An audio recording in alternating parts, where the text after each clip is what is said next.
This video shows how to create the standard order. Type ME21N and press enter. Click on drop-down button to select the order type. Select 0 as standard order type.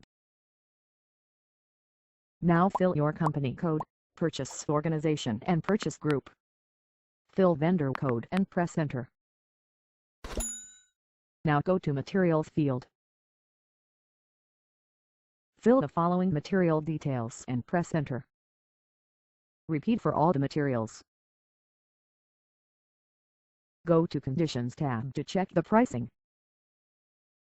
Click Save. You can also press Ctrl+S. Click Save.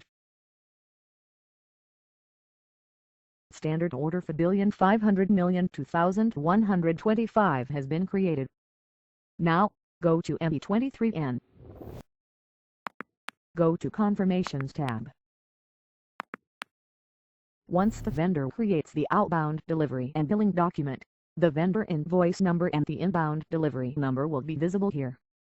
Now, suppose the vendor has created the outbound delivery and billing document. Go to ME23N. Click Confirmations tab.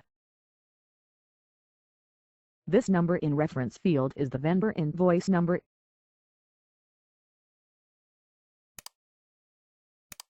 Use this inbound delivery number for goods received. The process for goods receipt and invoice posting is shown in another video.